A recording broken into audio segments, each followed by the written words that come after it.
build something, right? Build something, be a producer.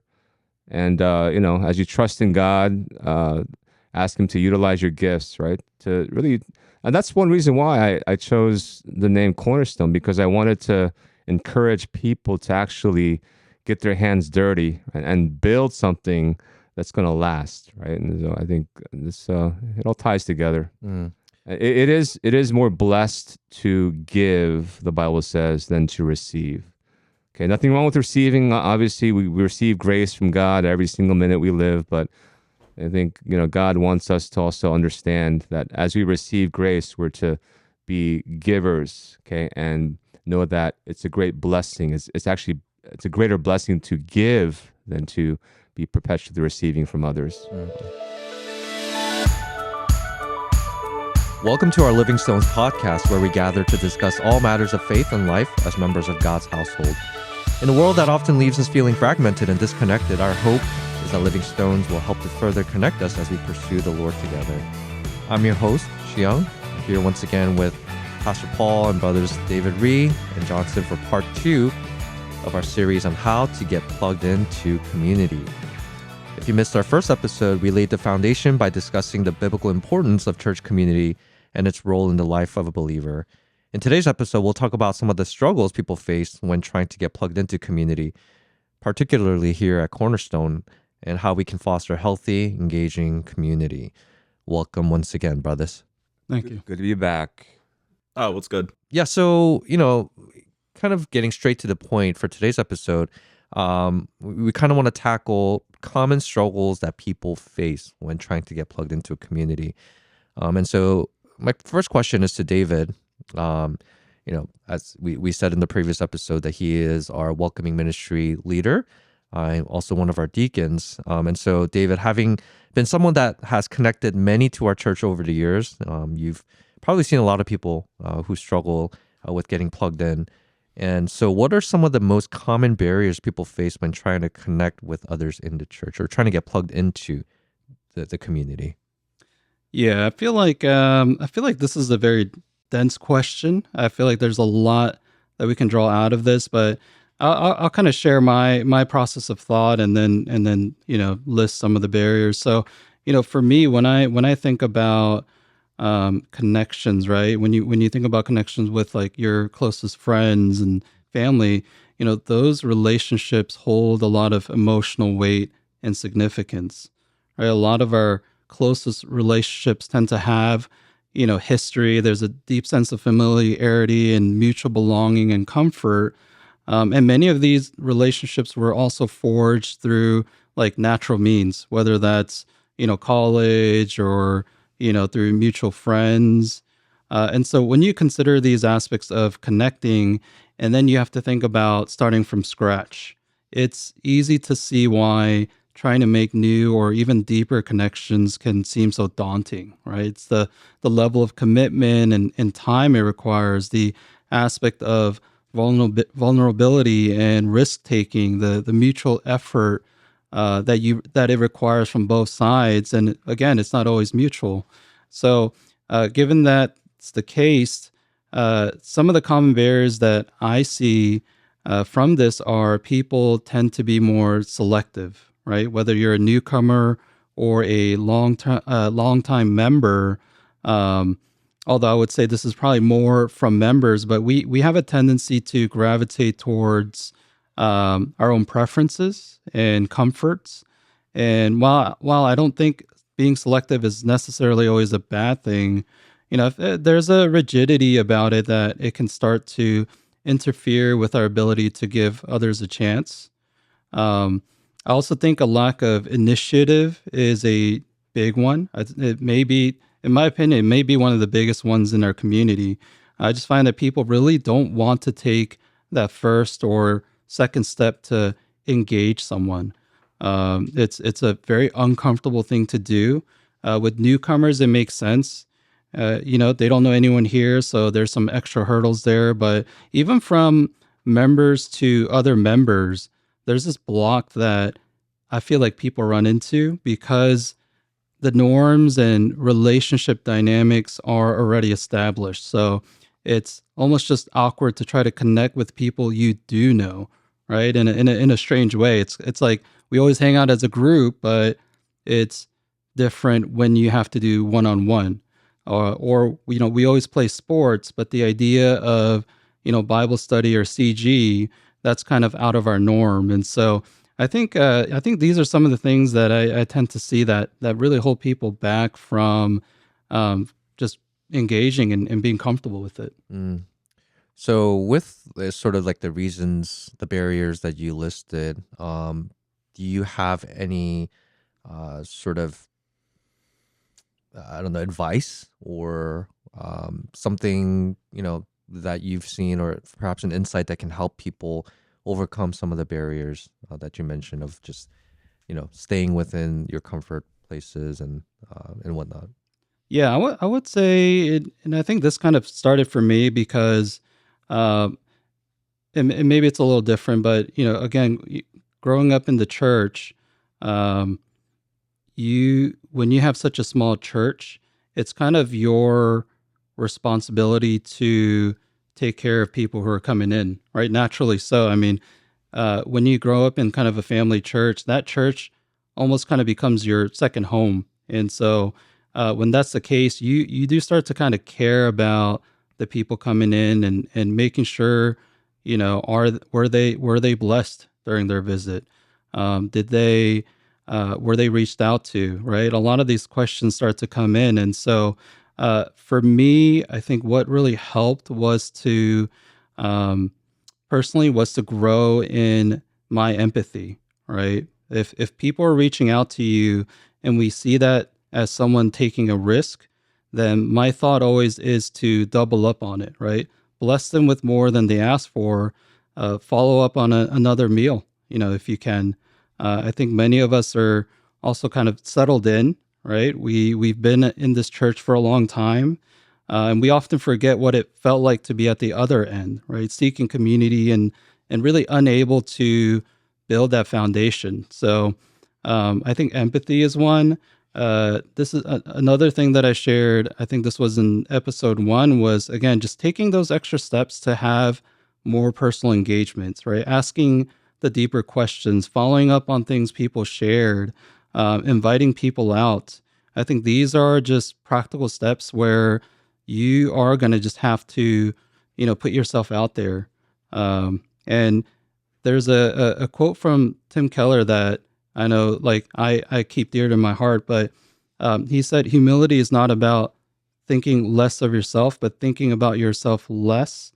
And I feel like a lot of these barriers really begin to unfold when we begin to think outside of ourselves and really take those risks. Yeah, it's oftentimes like a deeper issue than just meets the eye.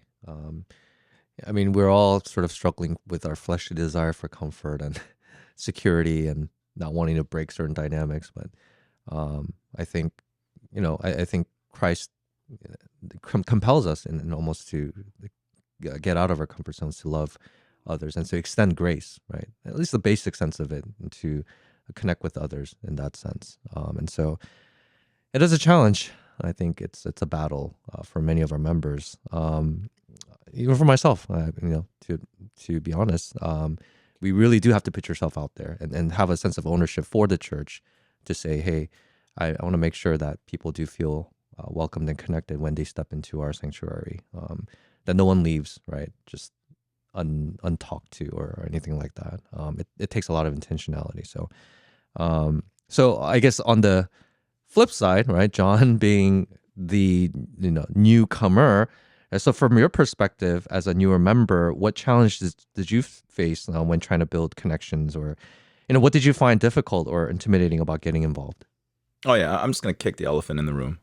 So one of the things about Nova that's very interesting, we kind of knew this, my wife and I, before we even came here.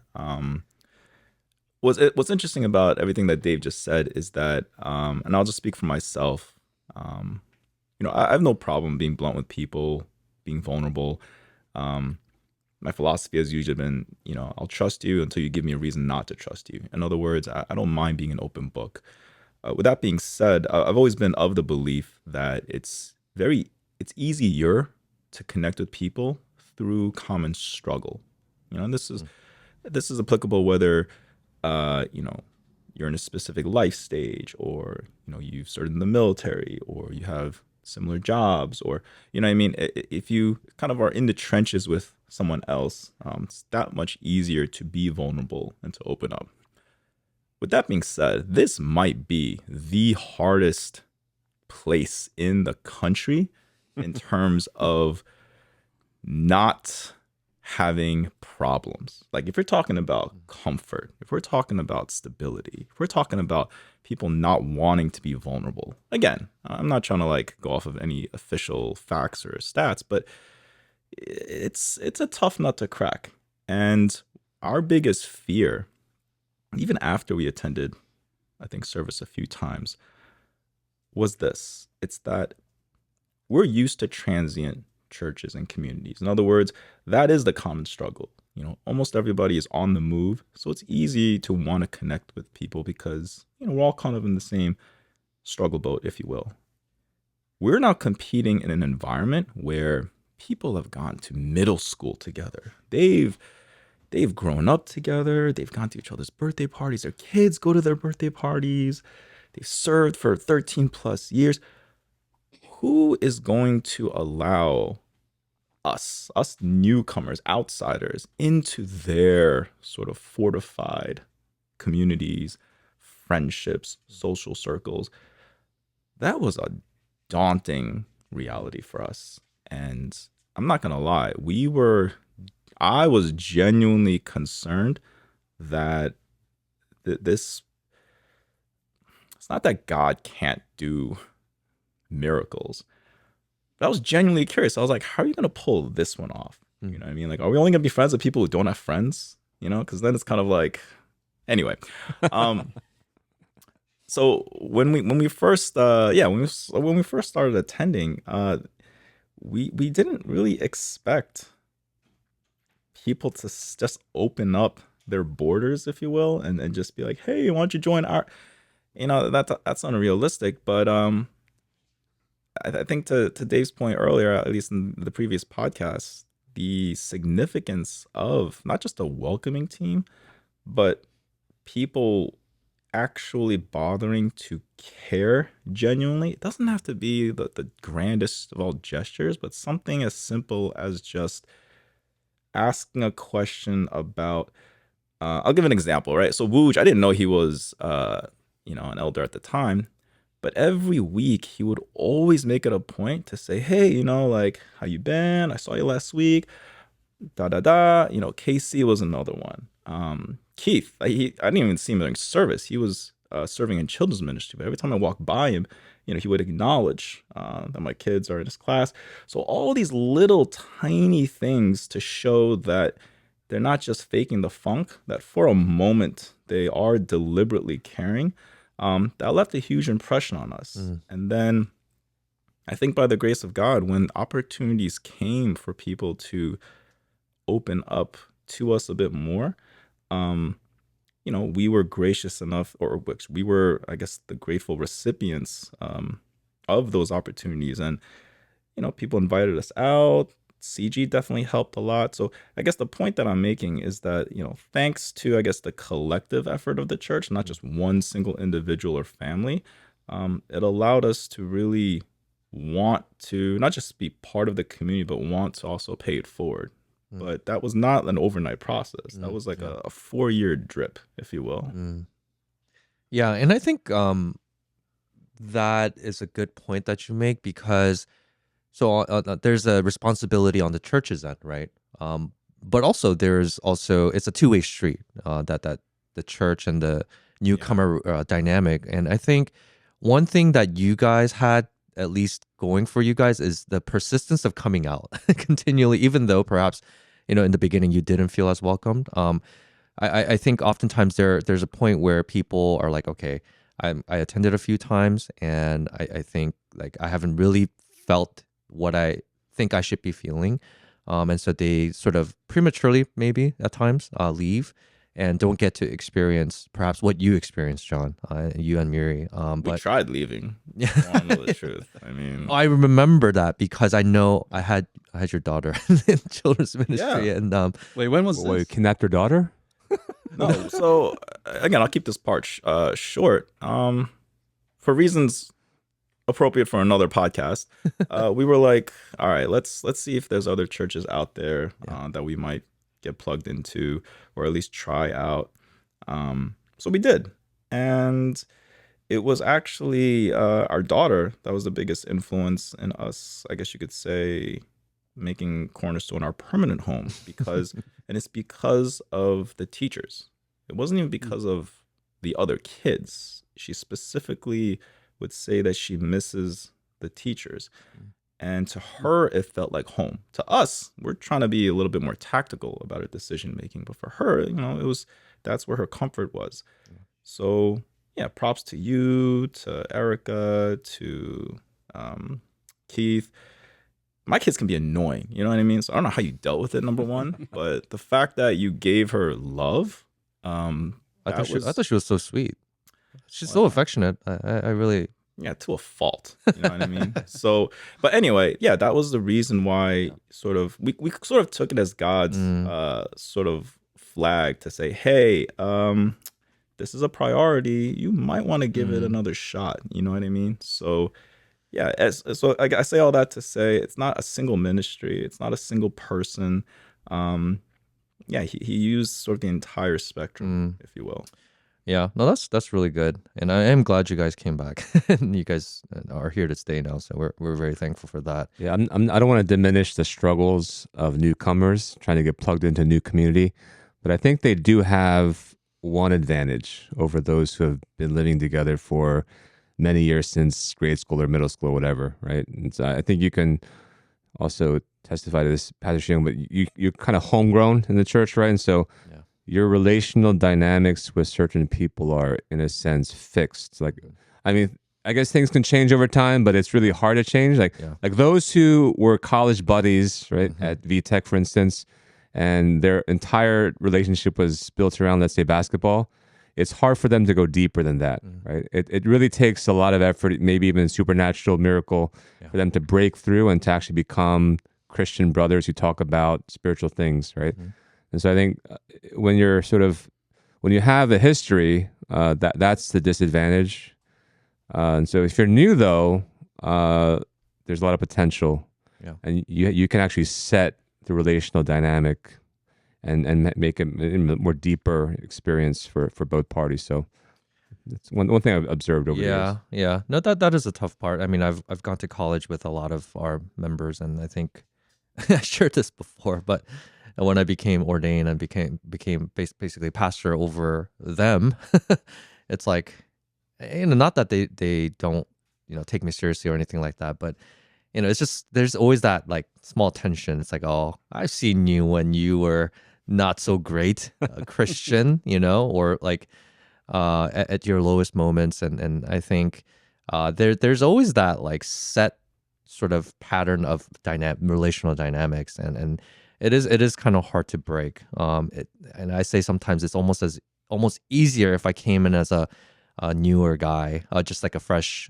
new hire, without knowing anyone, and that I can sort of command a different kind of relational dynamic and respect. And so, yeah, I think there are challenges to both. But from John's perspective, I think it is helpful to know that I think their persistence, and though they struggled, I think some of that does pay off. And other cases that I've seen, people who stayed, it took perseverance. And so, is that an ideal thing? No, but I do think that it has to take both parties to really make this work. I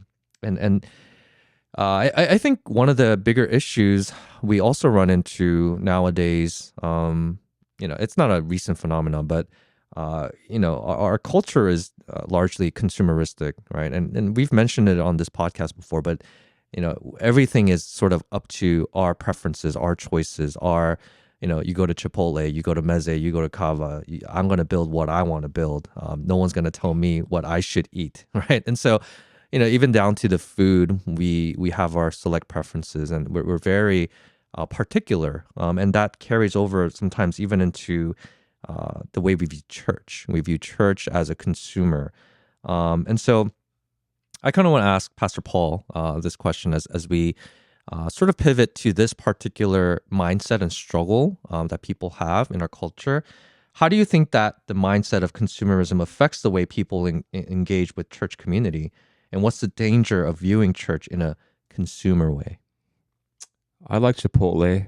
I like Oh, I love Chipotle. I like being given options for sure.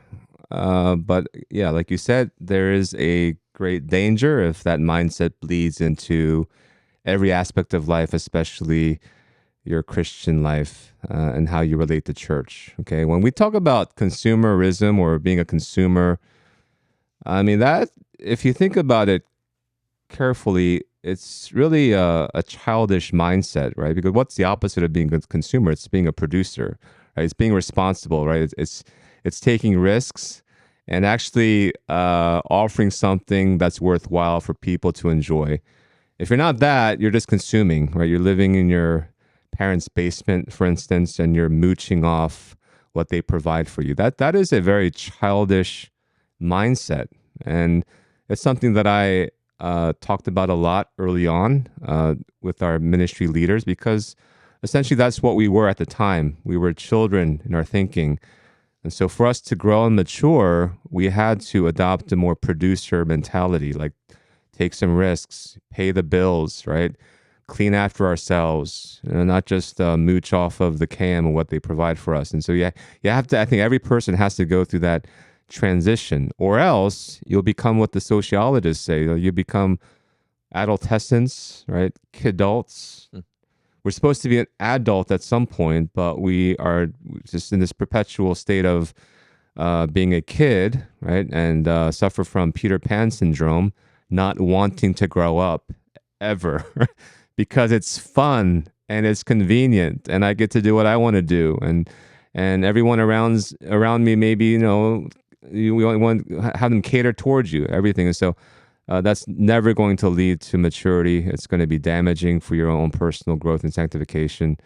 And it does affect the church a great deal. And so, yeah, this is it's one, it's like angle. I guess I'm going to approach it with. Would you say you have any sort of like advice for people who are struggling with consumerism? Like what sort of have a vision for your life, okay? Especially you men, you got to lead. I'm all about encouraging our men to take leadership and be an example of what maturity looks like. Take some risks. Don't try to mooch off the government here just because you live near DC. Have some ambition, a holy ambition for your life, okay? Be an entrepreneur, take risks. You may not like Elon Musk, but the guy is like an incredibly risk-taking person. And, I'm just saying, there's something respectable about that, right? Don't just want to get hired by some big church. If you have ambitions for ministry, build something, right? Build something, be a producer. And, as you trust in God, ask him to utilize your gifts, right? To really, and that's one reason why I chose the name Cornerstone, because I wanted to encourage people to actually get their hands dirty and build something that's going to last, right? And so I think this it all ties together. It is more blessed to give, the Bible says, than to receive. Okay, nothing wrong with receiving. Obviously, we receive grace from God every single minute we live, but I think God wants us to also understand that as we receive grace, we're to be givers, okay, and know that it's a great blessing. It's a greater blessing to give than to be perpetually receiving from others. John and David, have you guys perhaps like seen tendency for people to approach church more in a consumeristic way? And what has that sort of look like, from you guys' perspective? And do you have any advice on how we can overcome that consumeristic mentality that sort of Pastor Paul just touched upon? Yeah, absolutely. I mean, when I was leading a college ministry, there were a lot of college kids who they weren't ready to be a producer.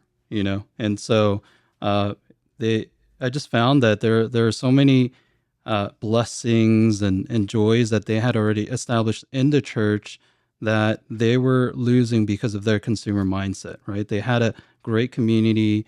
They had great teaching, but there might be one or two things that they decide, you know what, I'm gonna look for a different church. And so, I wouldn't say it's just a college situation either. I mean, even with our church, there are people who have left for those very reasons as well. What I've found in keeping up with them is that they never tend to settle down, right? Because they're not satisfied. And so I think for me, kind of the simple answer is, you really don't end up very happy wherever you go. And I feel like when you have a consumer mindset with church, there's a tendency to have a consumer mindset with other aspects of life. And so, kind of like Pastor Paul was touching on, I think if that's something you're struggling with, then really joining a ministry and serving, I know definitely tends to give you a whole different perspective from the side of a producer builder. Oh, it gets really dangerous when you treat the Bible like that or treat God like that. I like this about God, but I don't like this, right? And so you kind of walk in the grocery store, you can kind of pick and choose what you want. And when we begin to look at God in that way and look at the Bible that way, which many people do, they end up with an extremely different spirituality and faith, right? They deviate from Christian orthodoxy and they embrace the popular social teachings of the day, and they become lost. So I think the mindset is very damaging. Yeah, consumeristic in sort of all aspects of your faith, and the dangers of that. Yeah, I mean, I'm going to use marriage as sort of a parallel. And again, I'm just going to speak for myself. So I think it's normal for every person to, or at least every single person to want to pray for their potential spouse, right? Whether it be in a wish list fashion or maybe something a little bit more righteous. But, I remember before I got married, I adjusted my prayers so that instead of praying, God, can you please prepare a wife for me that is XYZ, the prayer turned to, can you please prepare me to be the husband you want me to be, to take care of one of your daughters? An impossible task, I know, and it's still being lived out. But that frame of mind, to be able to shift from desiring a certain thing or quality, and instead praying to be the one that's providing, I sort of took that same approach with church as well. In other words, I think it's normal for everyone to want to be fed, but the approach that we took, even when we were trying to find a church out here, wasn't so much, please help us find a church that fits our needs. It really was, all right, where do you want us to be influential, to be useful? In other words, what's the community you want us to be able to contribute to? And if no one said it publicly, I think it's impossible to agree with everything that a church offers, whether it be the pastor or liking the people. Like, there's plenty of things that I disagree with Pastor Paul about. But in terms of deciding to become a member here, it wasn't based on him, his teachings per se. It was God highlighting the fact that, hey, this is a man that seeks after me, and he genuinely cares and wants to follow me. And as a human being, that's about all I can really ask for. And then the aspect of giving back to the community, sort of, like I said before, that wasn't automatic. It's not like I prayed this prayer and all of a sudden, day one, I was like, all right, where can I serve? No, I was the consumer for the better part of my time here as a member. And I was telling Davina this just a moment ago, being the recipient of a lot of love and a lot of the kind of care that we're all talking about, wanting our members to show, because I received that, it really changed my heart and made me want to give back. You know what I mean? So I feel like that process, again, for better or for worse, um, it takes time, or at least it did for me. Mm. Yeah, no, that's helpful. It's in one sense I get the sense of what you're echoing is, when Jesus himself, the Son of Man, came not to be served but to serve, right? And him sort of stepping out of his heavenly throne to be made like one of us, so that we might be saved through him. Another way of putting it is that's not what your country can do for you, but what you can do for your country. Is that dynamic? And I think more of us, yeah, I think do need that. Increasingly become more self-centered in our culture, but I think the gospel redeems that as we look at Jesus and him sort of stepping out of his his heavenly throne to stoop down to us, and so I think that's essentially what you were saying, and that's helpful. Um, and I kind of want to zone in on our church in regards to our own culture. What do you guys think is unique about Cornerstone's culture? Meaning, how does our church's personality shape the way people experience community here? Like, what's distinct about us and the way that community is lived out in our church?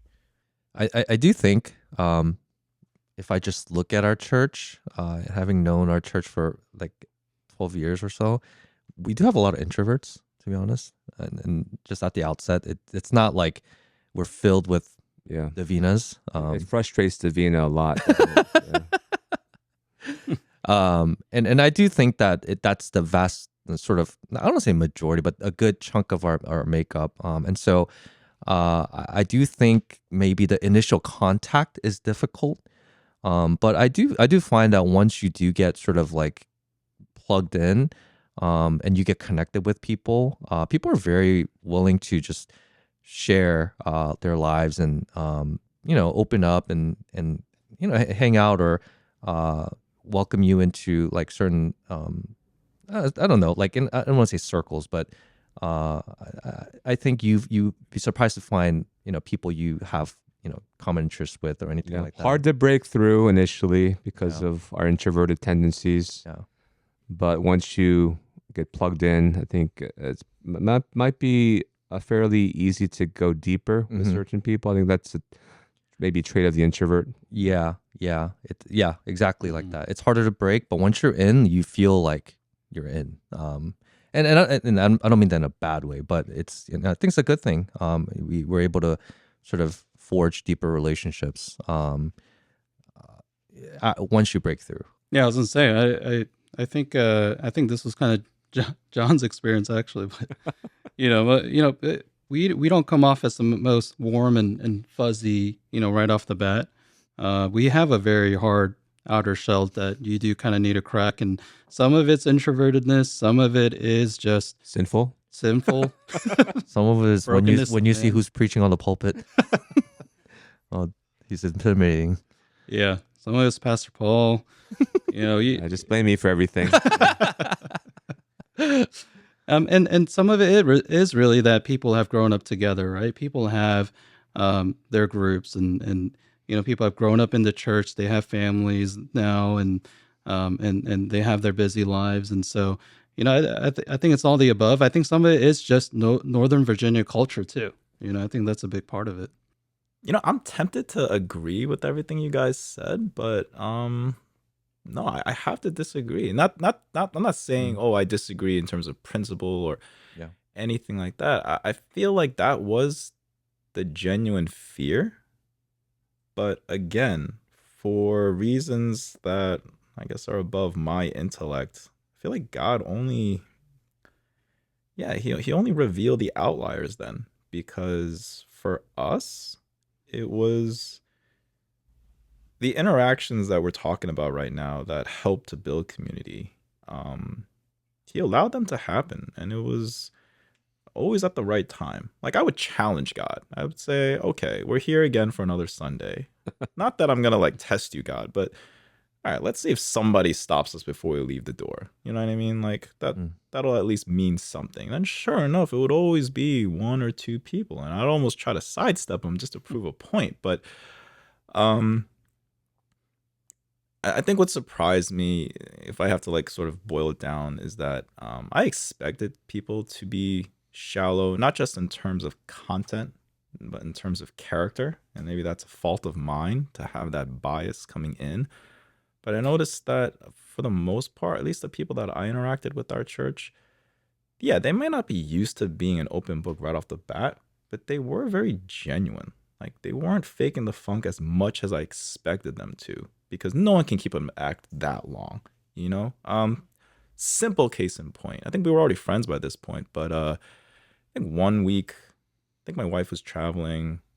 I was just with the kids. I brought them to church. I was stressed out of my mind. I think like Susan Moon and her family, they were just like, "Hey, you want to come have lunch with us?" They didn't have to. They have 3 kids. They're busy too. You know what I mean? But just them going out of their way, just that little tiny bit. They don't know this, by the way. But it was like a huge, not just a sigh of relief, but it was another affirming moment where I feel like God was saying, "Hey, like you're wrong about my people time and time again." And yeah, so that's the reason why I say, on one hand, I'm inclined to just nod my head with you guys, and the other, it's like I'm really glad that wasn't sort of the exposure that he gave us anyway, or at least for me. Well, that's good to hear. I didn't know that was... Davina, you hear that, Davina? We are welcoming. We're so welcoming now. Why are we doing this podcast? Yeah, no, thanks guys for sharing your experience as well as your insight. And kind of leads me to this question. So what are some healthy approaches to getting plugged into community here at Cornerstone? You know, what does it look like for someone to commit to the life of our church rather than just showing up? So you know how like every so often we have those like church lunches, right? It's usually like Wegman sandwiches or something like that, and then the tables come out. Yeah. And then it becomes a game of, all right, where are we gonna sit? You know what I'm talking about? That is unique to Cornerstone for sure. Yeah. So what's the humor in all of this is that I feel like, you know, when you pray to God, for the most part, he doesn't just like snap his fingers and all of a sudden make you something. Like he'll usually, at least in my experience, he'll give me an opportunity. In other words, it's mine to reject. So if I say, "Hey God, can you please, I don't know, send me someone to talk to," or whatever, the opportunity will show itself. And it might be in the form of an empty table where one person is sitting, or, you know, something like that. So the reason why I bring up those church lunches is that it's tempting at times to just want to sit with people that, you know, you're friends with. But oftentimes those opportunities, and I can say this because I've been there, are the moments where God is answering someone's prayer, you know, for an invitation to sit down, ask questions, or honestly just to chew silently. But even just that presence alone. So that, along with when we do have church events, like, hey, we're going on a picnic, or hey, there's this thing going on. Again, if I see that on the announcements and I choose not to go, well, then that's kind of on me, right? And then I can just keep layering this on and on with the other things that our church does. CG being probably, I think, one of the most significant ones. But I feel like if you are not going to take the opportunity when God is giving it to you, and you consciously acknowledge that, then that's kind of on you, you know? So I think our church does try as hard as it can. But again, if I had to boil it down to one single, I guess you could say, casual moment that everybody sort of has an opportunity to gut check themselves, and I'm guilty when I say this, it's during those church lunches where it's open tables and it's like, yeah, you can just sit with your friends if you want to, you know, but if you want to go out of your way and maybe sit with someone you don't know as well, guess what? You know, that might be exactly what this other person needs. You know? It's actually helpful. I didn't think of it that way, because honestly, ever since we emphasized 9 o'clock service, we haven't been utilizing our round tables as much, right? After 11 o'clock service, you know, we expect people to stack the chairs up, but then we haven't had much time fellowshipping over lunch, because a lot of people, they just attend 9 o'clock, or if they're 11, they just go over to the main building and use a fellowship dining hall there. It seems to me. So maybe we should kind of go back and encourage that extended fellowship in our building so that people can spend a little more time in a more intimate setting. That's just a thought that came to mind as John was sharing.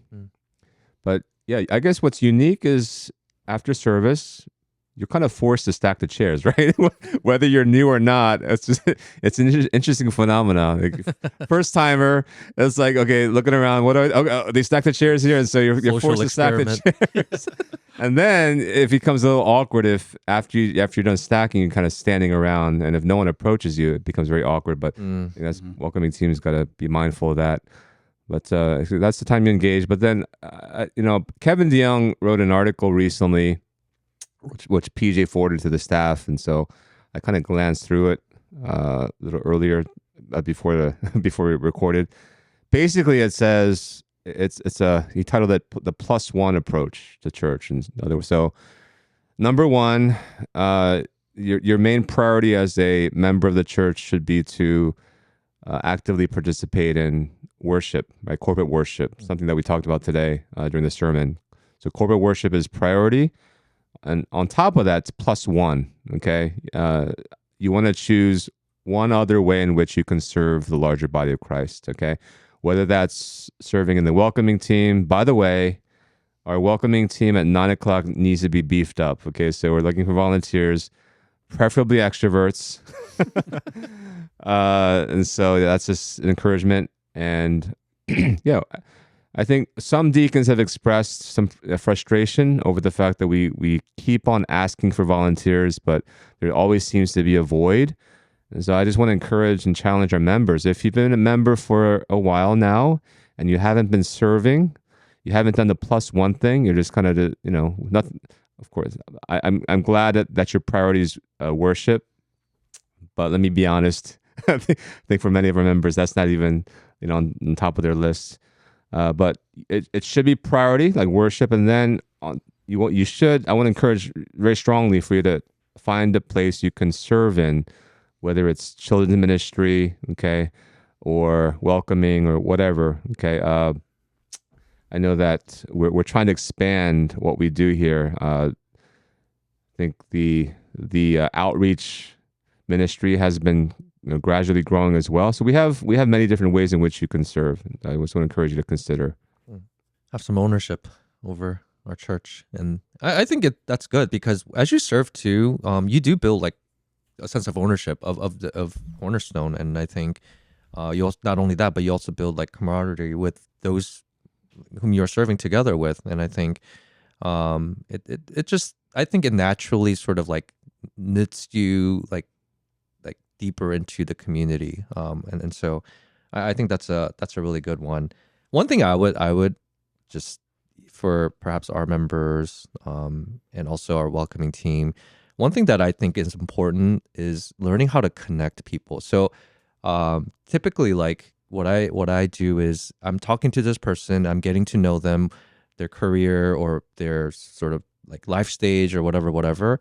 And if they mention something that like clicks in my mind, oh, this person also works in the same field, or this person is also in the same life stage, this person is also, they share common interests, I'm like, okay, let me connect you to this person. And like once that happens, they can start talking, and because they share that common interest, that connection is being made. And I think like that sort of leads into something else.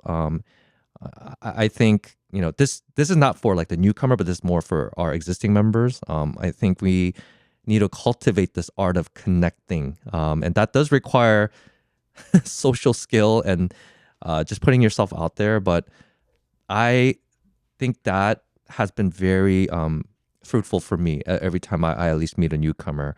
I've seen friendships being forged or just new connections immediately being made, and so that's something that I would highly recommend.